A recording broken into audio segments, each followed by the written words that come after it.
이제 다 함께 조합에 맞춰서 목사님 기도 드리심으로 주일 예배 시작하겠습니다.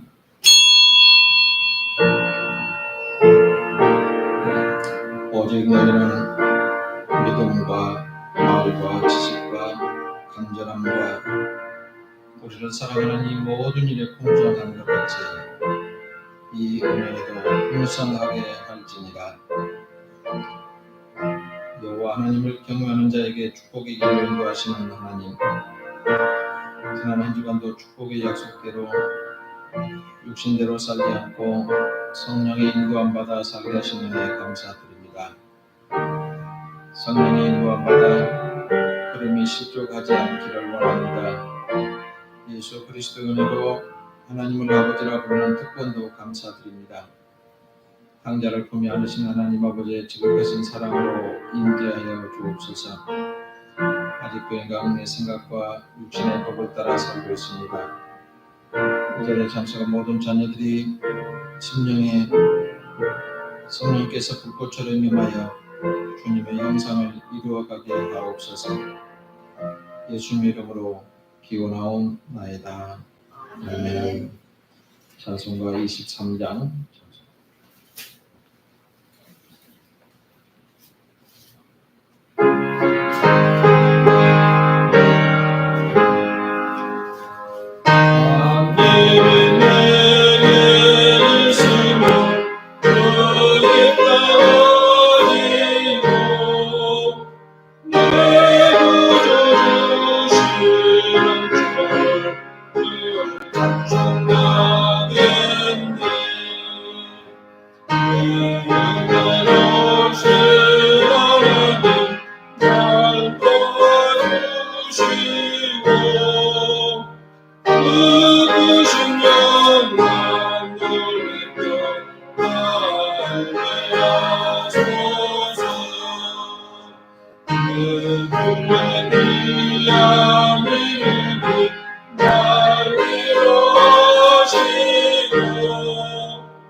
이 시간은 다 같이 참여의 기도를 드립니다.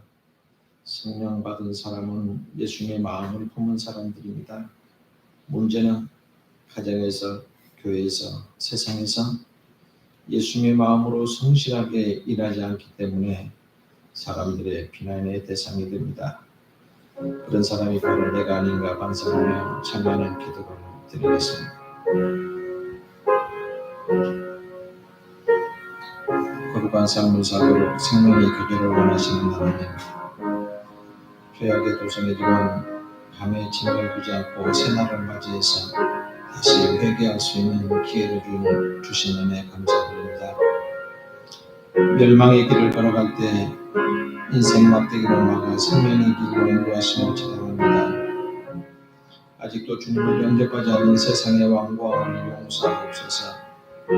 거짓을 말하면서 나를 속이고 이웃을 속이고 하나님을 속이고 살았습니다. 죄를 지으면서도 죄가 없다고 부인했습니다. 죄를 깨닫지 못했습니다. 하나님을 거역하면서도 심판을 생각하지 못했습니다. 하나님께로 왔다가 하나님께로 가야 하면서도 이 땅에 오신 주님을 부인하는 불신자들의 어리석음을 불쌍히 여기시옵소서. 주님의 때를 기다리지 못하고 주저앉고 뒤로 물러서는 자녀들이 있습니다. 이후로는 주님께서 멀리 떠났다고 의심하지 않겠습니다. 저희가 지금 죄와 허물로 십자가로 대속하셨지만 지금 죄와 허물로 징계받는다고 생각하지 않겠습니다. 실망하며 엠마오로 내려가는 제자들을 찾아서 말씀에 용기를 주신 은혜를 우리에게 주시옵소서. 고통을 인내하면 풍성한 축복이 온다는 소망의 말씀 받고 일어서게 하옵소서. 믿음 있기에 찬송과 기도로 주님 앞에 가오니 전사들을 보내셔서 응원해 주옵소서. 악을 골짜기 마른 뼈들이 주님의 생기받아 큰 군대된 것처럼 좌절하고 탁진한 자녀들이 주의 용병으로 거듭나기를 원하는 이 마음에 사제의 말씀으로 새 힘을 얻게 하옵소서. 예수님의 이름으로 기도하옵나이다. 아멘. 찬송가 242장 찬송부시고 장로님 목사님 하시겠습니다.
여호와는 나의 반석이시요 나의 요새시요 나를 건지시는 이시요 나의 하나님이시요 내가 그 안에 피할 나의 바위시요 나의 방패시요 나의 구원의 뿌리시요 나의 산성이시로다. 시편 18편 2절 말씀.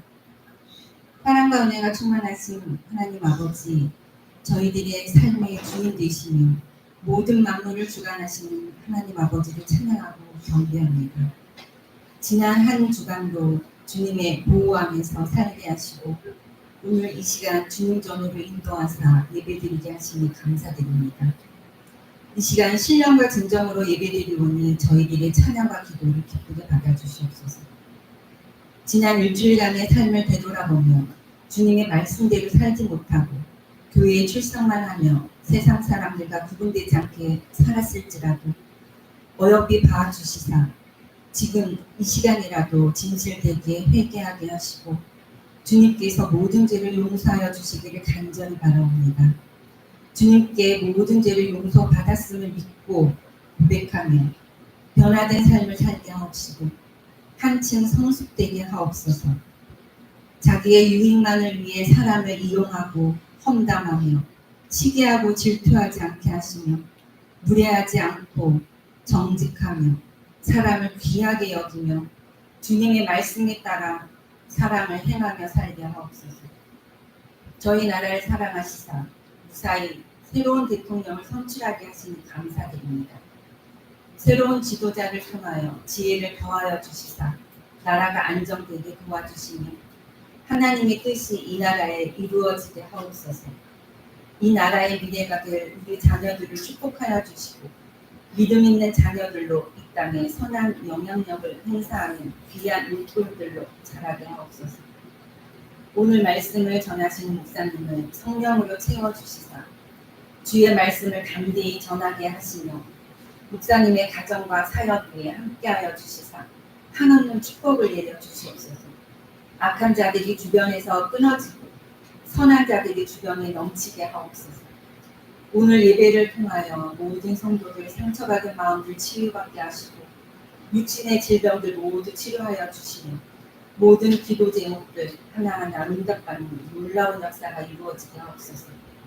예배를 위해 마음을 다해 헌신하는 도움의 손길들을 기억하여 주시고 기쁘게 받아주시며 귀한 사명을 잘 감당하게 축복하여 주시옵소서. 예배를 마치는 시간까지 임재하여 주실 주님께 모든 것을 의지하오며 예수님 이름으로 기도드렸습니다. 아멘.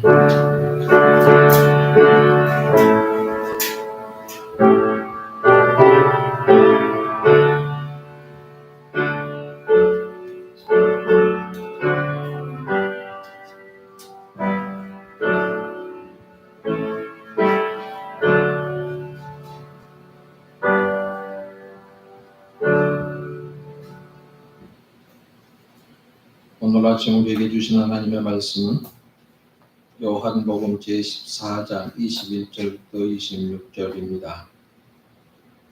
신약성경 172쪽이 됩니다. 21절입니다.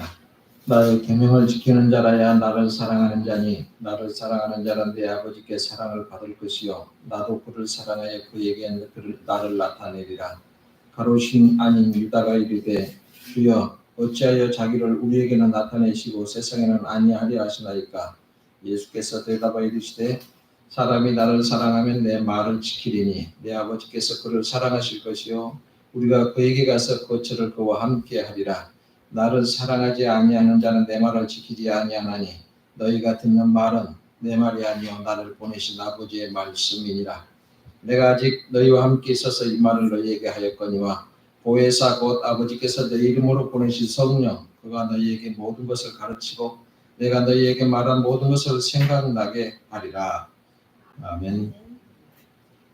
임상 목사님 전화.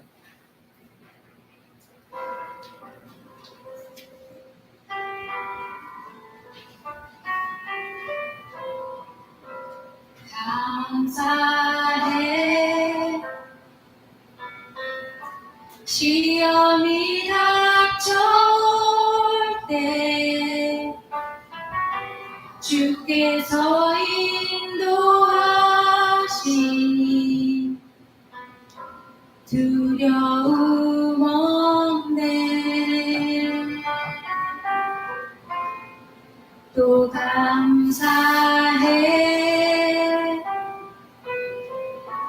고통이 찾아올 때 주께서 지켜주시니 승리하리라.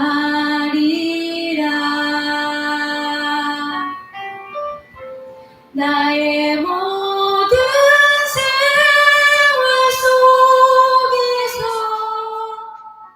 주님이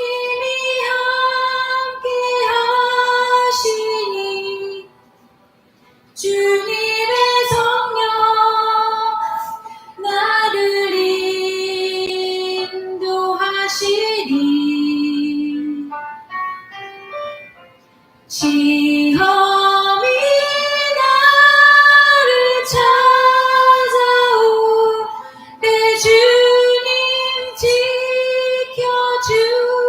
지켜주시리. 주님의 성령 나를 인도하시니 감사드리세.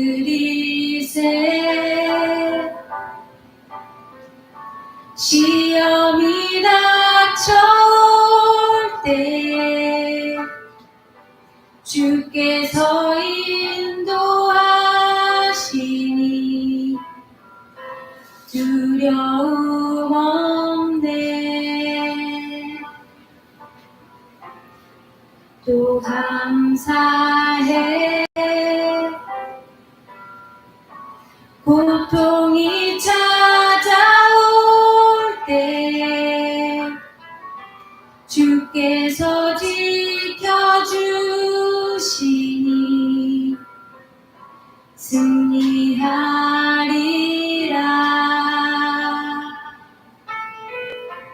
나의 모든 생활 속에서 주님이 함께 하시니 주님의 성령 나를 인도하시니 시험이 나를 찾아올 때 주님 지켜주시니 주님의 성령 나를 인도하시니 나의 모든 생활 속에서 주님이 함께 하시니 주님의 성령 나를 인도하시니 시험이 나를 찾아올 때 주님 지켜주시니 주님의 성령 나를 인도하시니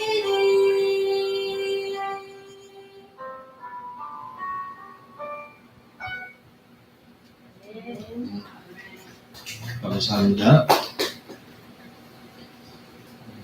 한 3주 정도 됐습니다. 종로에 볼 일이 있어서 나갔는데 갑자기 사람들이 줄을 쫙 서요. 무슨 줄이야? 그리고 궁금해서 리본을 보냈더니 어떤 한 60대 되는 중년 신사가 막 혼자 떠들고 갑니다. 저는 또 뭐야? 그러고 봤더니 약간 가셨나 봐요. 근데 그 사람도 딱 줄을 서요. 그래서 도대체 뭐 하는 줄인가? 그래 갖고 쭉 가보니까 무슨 줄이었을까요? 네? 종로 5가에 쫙 서 있어요. 밥주는 줄도 아니고 뭘까 그랬더니 복권 사는 줄이. 이야, 신기하다. 저렇게 하루 종일 줄 서서 기다리면 복권을 사야 되나? 그 집만 있는 것도 아닐 텐데. 아마 이 사람들은 인생을 한번 대역전시키자.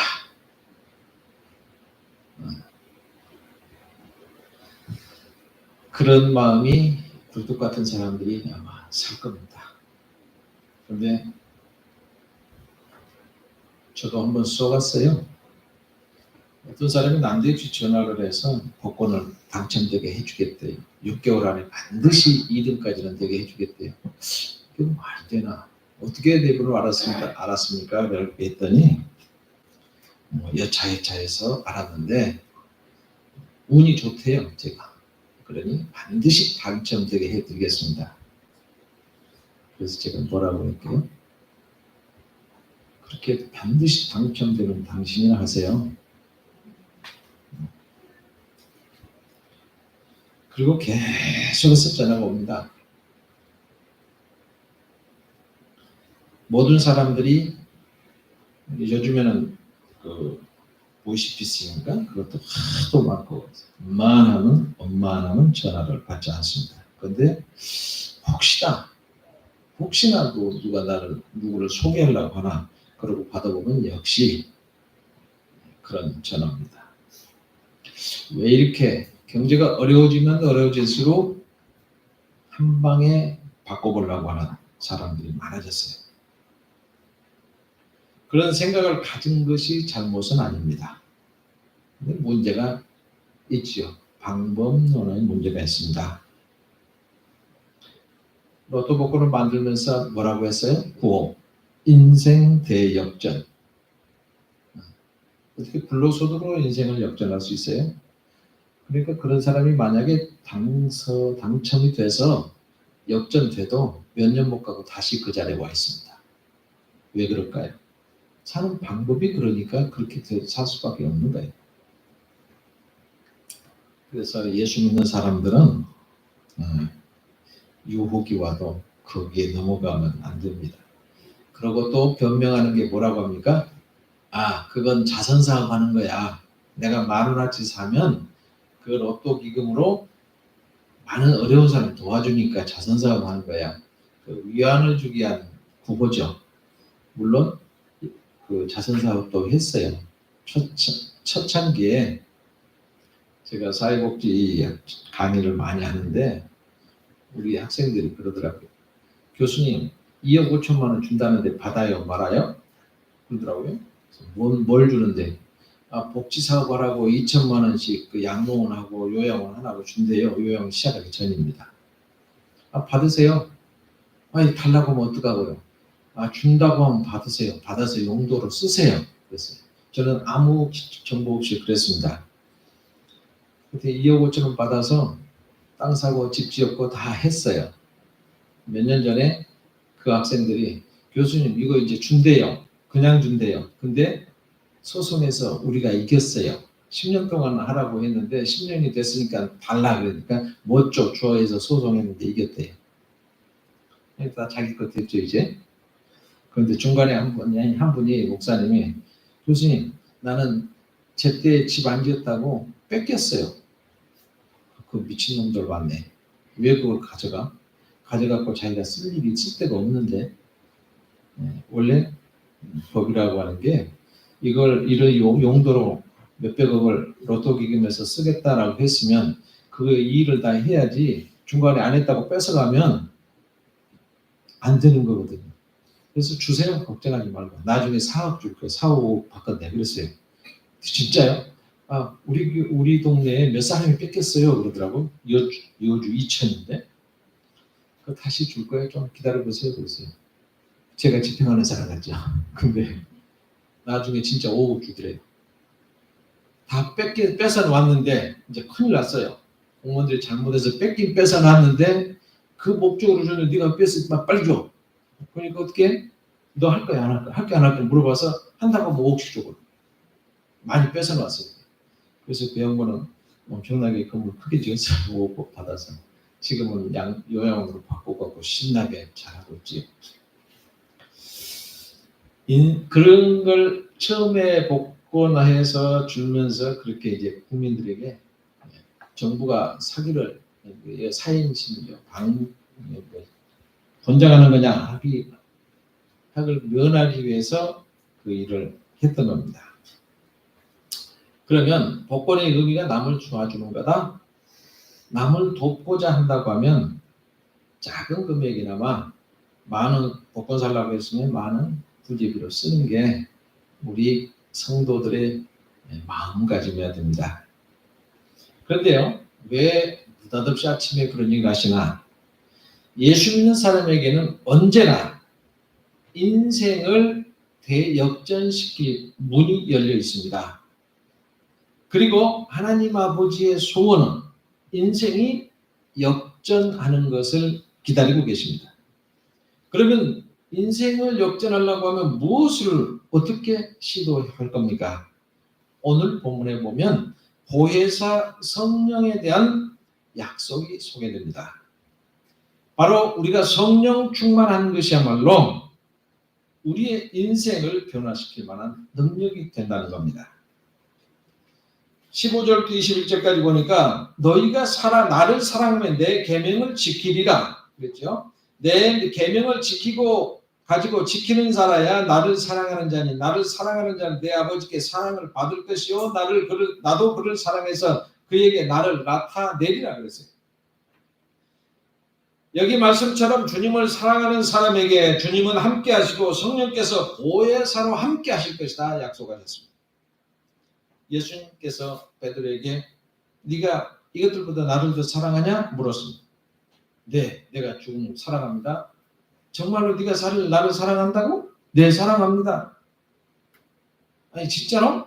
3번 물었어요. 왜 3번씩이나 물으셨을까? 여기서 그 얘기하면 한참 가야 되니까 원어의 뜻이 다 다릅니다. 이걸로 사랑하냐, 이걸로 사랑하냐, 이걸로 다 다른 게 나중에 할까 하고요. 정말로 내가 진정으로 예수님을 사랑하십니까? 아니면 예수님보다는 축복을 더 사랑하십니까? 사랑의 증거는 그분의 계명을 지키는 것이라고 계속해서 말씀합니다.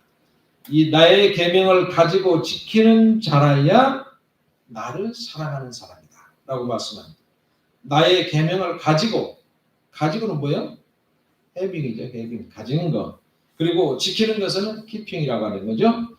계명을 갖고 지키는 사람이 나를 사랑하는 사람이다. 먼저 주님의 계명을 우리 마음속에 새겨야 합니다. 다시 말하면 하나님에 대한 바른 지식을 내가 가져야 한다는 얘기죠. 세상에서 사람들이 많이 배우고 알아야 될 3대 지식이 있습니다. 아세요? 첫째, 하나님에 대해서 알아야 되고요. 두 번째, 인간, 다시 말하면 내 자신에 대해서 알아야 되고요. 세 번째는 누구 알아요? 관계를 알아야 됩니다. 하나님과 인간, 인간과 인간, 인간과 사물 사이에 관한 그 관계에 대한 올바른 지식을 알아야 세상에서 도태되지 않습니다. 그리고 그렇게 알고 있는 지식을 내가 행동으로 옮기는 것이 바로 지키는 겁니다. 세상에는 많은 사람들이 알기는 많이 알아요. 그런데 지키는 걸 하나도 안 해요. 내가 이걸 지켜야 된다라고 했으면 다른 사람도 지켜야 된다 했으면 나도 지켜야 되잖아요. 너는 지켜 임마, 나는 안 지켜도 돼. 이게 세상에 만연하게 퍼져 있습니다. 오늘 본문 말씀에서 주님께서는 새 계명을 우리에게 주셨어요. 그게 바로 서로 사랑하라. 서로 사랑할 때 그것이 주님을 사랑한다는 증거가 된다는 겁니다. 유다라는 제자에게 궁금한 것이 생겼어요. 뭐라고 했습니까? 유다가 만일에 모두에게 하나님을 보여준다고 하면 모든 사람들이 하나님 믿지 않겠습니까? 여러분 전도하러 가면 그러잖아요. 하나님 나에게 능력을 팍 주셔서 그 사람 앞에서 죽은 사람도 살리고 병든 자도 고치고 막 돌을 떼고 빵도 만들어주고 그러면 다 예수 믿을 거 아니에요. 그런데 전부 그건 착각입니다. 절대로 그렇게 해서는 예수 안 믿습니다. 시간이 오래 걸리니까 제가 경험한 걸 말씀드릴 수가 없는데요. 아무리 그 앞에서 기적을 보여주고 뭘 해도 마음이 열리지 않으면 예수 안 믿어요. 그러니까 주님께서 대답을 뭐라고 합니까? 나를 사랑하는 사람은 내 말을 지킬 것이다. 그러면 아버지께서도 그를 사랑하실 것이고 아버지와 나는 그에게 가서 그와 함께 살 것이다. 그렇게 말씀합니다. 먼저 사람이 먼저다. 이런 얘기입니다. 여러분 조건 붙이는 사람들 있죠? 전부 다 가짜입니다. 또 24절에 더 가면 내 말을 지키지 않는 사람은 나를 사랑하지 않는 거다. 기억해라. 너희 질문에 대한 이 대답은 내 마음대로 한 게 아니라 아버지께서 일러주신 것이다 라고 경고하셨습니다. 사람들은 아전인수에 굉장히 강합니다. 그래서 모든 것을 자기 위주로 처리하려고 해요. 여러분 뉴스에서도 그렇고 드라마 보신 분들은 드라마에서 나오는 것도 그렇고 모든 다 그걸 우리는 아전인수라고 안 하고 뭐라고 해요? 내로남불이라고 말을 하지요. 그래서 변호라고 하면 내로남불을 했으면 논리가 정확히 맞아야 됩니다. 철저한 원칙에 근거해야 설득력이 있는 거죠. 여러분 믿음은 상상이 아닙니다. 나한테 증거된 말씀에 대한 고백이요. 그 고백에 대한 반응이 바로 믿음이에요. 그래서 성령 충만함이라고 하는 것은 단순하게 내가 감성이 작용해서 되는 게 아니에요. 주님께서 우리에게 마음을 활짝 열어주셨기 때문에 내가 감성이 나타난 겁니다. 여러분 사랑하면 상대방을 따라갑니다. 사랑이라고 하는 것은 상대방의 말을 들어주는 거예요. 남편이 아내를 사랑하고 아내가 남편이 사랑한다고 할 때 여보 우리가 이번에 이렇게 합시다. 그럼 뭐라고 그래야 돼?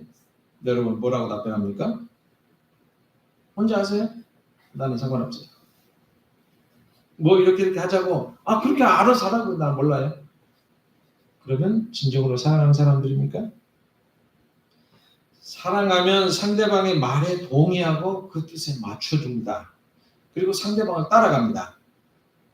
사랑은 주면서 좋아하는 거예요. 하나님은 우리를 사랑했습니다. 그래서 독생자를 주셨어요. 그러고 나서 뭐라고 합니까? 누구든지 저를 믿기만 하면 그분의 사랑 가운데 거하게 되는 겁니다. 그리스도를 사랑하면서 우리 삶의 모든 영역에서 이 사랑으로 살 수가 있습니다. 이것을 계명을 지키는 것이라고 합니다. 계명은 뭡니까? 하나님이 새롭게 주신 계명. 누구를 사랑하고 하나님을 사랑하고 다음에 이웃을 사랑하고 너희들은 서로 사랑해라. 이게 하나님이 우리에게 주신 계명이에요. 그래서 계명을 지키는 것은 바로 예수 그리스도를 사랑하는 겁니다. 우리가 살든지 죽든지 우리 몸에서 그리스도만 존귀하게 되기를 원하는 것이다. 빌립보서 1장 20절에 이렇게 말합니다. 그래서 주님을 위해서 죽을 각오도 하는 거지요. 이것이 바로 사랑이 주는 힘입니다. 여러분 누가 내 대신 죽어줄 수가 있어요? 내가 주님을 위해서라면 죽을 각오까지 합니다. 그래서 순교자가 생깁니다. 이제 아버지께서 내 대신에 보내실 돕는 자이신 성령님이 오시면 또다시 많은 것을 너희에게 가르쳐 주실 것이다. 그리고 내가 너희에게 말한 모든 것을 다시 일깨워 주실 것이다. 보혜사는 변호사라는 뜻입니다. 아브라함이 롯을 변호했습니다. 모세가 백성의 허물을 용서해달라고 하나님께 변호했습니다. 스드반 집사가 자기를 향해서 돌 던지는 사람들을 위해서 뭐라고 했습니까? 주님 저 새끼들 다 때려 죽여주세요 라고 했어요? 저들을 용서해 주옵소서. 몰라서 그럽니다. 이렇게 변호했어요. 요나단이 자기 아버지에게 다가가서 다윗을 변호했습니다. 따라서 우리는 변호자가 되어야 됩니다. 어떤 목사님이 만나는 사람마다 샬롬 하고 인사를 합니다. 샬롬이 무슨 뜻이에요? 당신에게 평강이 있기를 바랍니다. 샬롬. 저도 그렇게 해볼까 하는데 쑥스러워서 집사님 샬롬 그러면 무슨 소리요? 그럴까요? 샬롬 하는 목사님이 있었어요. 근데 뼈만 앙상하게 남은 남자가 지나가니까 목사님 몰라요? 샬롬 했습니다. 그랬더니 길가에 가다 그랬는데 그 다음 날 아침에 그 다음 주일날 교회에 와 앉아 있어요. 귀청 많은 사람이. 예배만 드리고 싹 가버립니다. 3개월이 지난 어느 날 식사를 하자고 했어요. 내가 사업을 잘 돼서 돈도 많이 벌어놨고요. 자식들도 잘 됐습니다. 명예도 있습니다. 그런데 나는 쾌락이 없습니다. 그래서 어느 날 기력은 하나 없고 얼굴은 시커멓게 변했고 진료를 병원에 가보니까 간암 말기 판단을 받았습니다. 그리고 오래 살아야 3개월입니다. 진단을 받았어요. 그리고 나서 나오니까 모든 사람들이 뭐라고 합니까? 3개월 있으면 죽을 놈. 집에 가도 몇 달 있으면 죽을 사람. 만나는 사람마다 야, 3개월밖에 못 산다면 이제 죽을 일만 남았네. 다 죽을 놈 다 그러더랍니다. 그래서 힘이 쭉 빠져갖고 그래 나는 죽을 놈인데 몇 달 있으면 죽을 놈인데 근데 목사님이 살놈 그러더래요. 살놈으로 들은 겁니다. 이 안 걸린 사람이 살놈? 다 죽을 놈이라고 하는데 왜 살놈이라고 하는 목소리 번쩍 귀가 끼더랍니다. 그래서 그래 나는 살놈이야. 그리고 교회를 하기 시작합니다. 그 생각을 하니까 몸이 뭔가 다르더래. 생기가 돌고 몸이 가벼워지고 아 나는 살놈이야. 그러니까 아 나는 살놈이야. 그리고 열심히 운동도 하고 잘 먹고 잘 쉬었어요. 할 일이 없습니다. 죽을 놈이라고 해서 다 죽을 놈이라고 해서 그렇게 살았는데 살놈이라고 하는 소리 듣고 병원에 가보니까 암이 다 없어졌겠죠. 바로 평안회복과 회복, 평강을 주셨기 때문이라는 얘기입니다. 성령 충만한 삶이라고 하는 것은 믿음으로 가득 차 있는 삶을 얘기합니다. 우리가 그분을 믿고 그 믿음 하에서 살아가기만 하면 돼요. 믿음이란 말씀에 순종하는 것을 말합니다. 그래서 아무리 좋은 믿음일수록 무조건 순종하는 성도가 믿음은 좋은 사람입니다. 성령 충만한다는 것은 성령으로 하여금 우리 마음 구석구석, 내 마음속 자신의 구석구석까지 영향력을 행사하도록 하는 겁니다. 내 의지와 감정과 그리고 지적 능력에 이르기까지 모든 것을 주관하도록 맡기는 거예요. 여기서 충만함이라는 단어가 가득 채워진다. 포화된 상태, 더 이상 차서 못 채울 상태를 충만이라고 하는 거예요. 보혜사라고 하는 말이 원래 원어에는 우리 성경은 보혜사라고 했는데 뭐 변호사 뜻이다 뭐 이런 뜻이다 얘기하는데 파라클레토스라고 얘기를 해요. 그게 우리 곁에서 돕기 위해서 부름받은 사람, 나를 도와주기 위해서 부름받은 사람. 그래서 보혜사라고 여러 성경으로 번역하고 있는데 변호사, 위로자, 상담자, 협도자 이렇게 번역이 되어 있어요. 여러분 세상 사람들은 성령을 만들 수도 없고요. 받을 수도 없고요. 알지도 못한다고 했어요. 성령은 하나님을 믿는 성도만 알 수 있습니다. 예수 믿는 성도만 성령을 알 수 있고 성령이 내 속에 거하게 되는 겁니다.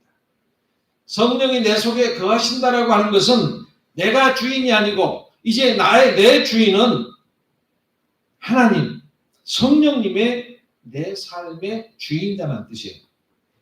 내 주인이 성령이라고 하면 분명히 내 삶은 달라질 수 있습니다. 이래서 하나님의 자녀로 다시 태어나고 하나님의 자녀의 자의식을 갖게 되는 겁니다. 그러니 내 마음대로 할 수 없습니다. 성령 하나님이 내 안에 계시면 내가 아닌 겁니다. 이 성령님의 오심이 예수 그리스도 안에서 이루어진 모든 구원의 은혜를 우리의 삶에 적용해 주기 위한 것이다 라고 하는 사실을 꼭 아셔야 되겠습니다. 오순절에 강림하신 성령은 항상 교회 가운데 거하십니다. 성령님이 우리 속에 항상 내 주에 계신다는 건 사실. 내 안에 함께 계신다. 우리 모두가 다 우리 속에 내주하시는 성령을 의지해서 주님의 계명을 지키시고 주님이 우리 안에, 우리가 주님 안에서 서로 교제하시는 기쁨을 배우실 수 있기를 원합니다. 성령님을 의지해서 기도할 때 정말로 신비스럽다고 표현할 수밖에 없는 놀라운 실제의 세계가 많이 우리 주변에 있습니다. 그리고 주님이 항상 우리 가운데 계심을 알게 되실 겁니다. 오늘 우리는 이제부터 성령을 의지해서 다 함께 하나님의 뜻을 이루어 가시는 우리 모두 되기를 주님의 이름으로 축복합니다. 기도하겠습니다. 서로 화목하며 사랑하며 살라고 말씀하신 하나님, 낮고 천한 자 불러서 하나님의 일꾼 삼아주신 은혜 감사합니다. 경제가 어려워도 선교의 행진은 중단 없이 풍성해지고 부흥됨을 믿습니다. 영혼을 구원하시는 하나님의 사랑은 그 빛이 희미해지지 않고 정오같이 세상에 생명의 빗줄기를 내려주신 줄로 믿습니다. 저희 가슴에 하나님의 사랑이 있기에 사방으로 우겨쌈을 당해도 쌓이지 않습니다. 답답한 일을 당해도 꺾이지 않습니다. 영혼과 생명을 붙들어 주시고 사탄에게 쫓아가지 않도록 도와주셔서 감사합니다. 날마다 하늘문이 열리는 기적을 체험하게 하시고 승리의 계가를 부르게 하옵소서. 우는 사자같이 교회를 시험하려는 사탄들이 번개가 하늘에서 떨어지는 것처럼 항복하게 하시옵소서. 물질이 없어서 기아로 질병으로 공고함을 당하는 곳에 하나님의 자비를 베풀어 주시길 원합니다. 귀중한 생명들이 전쟁으로 인해서 사라져가고 있습니다. 가난한 이웃과 모든 사람들에게 관심을 갖게 하시고 무심코 남기고 버린 음식물 쓰레기들이 가난한 이웃들의 생명을 좌지우지할 수 있음을 깨닫게 하시며 받은 축복 가지고 나만 행복하게 사는 것으로 끝나는 게 아니라 고통받고 있는 이웃과 더불어서 함께 풍성한 삶을 살기를 원합니다. 불평불만, 투정부리며 살고 있는 사람들도 더 고통받는 있고 사는 사람들을 바라보며 감사하며 사는 심령이 되기를 원합니다. 우리를 주님 성령 충만케 하시옵소서. 예수님 이름으로 기도하옵나이다. 아멘.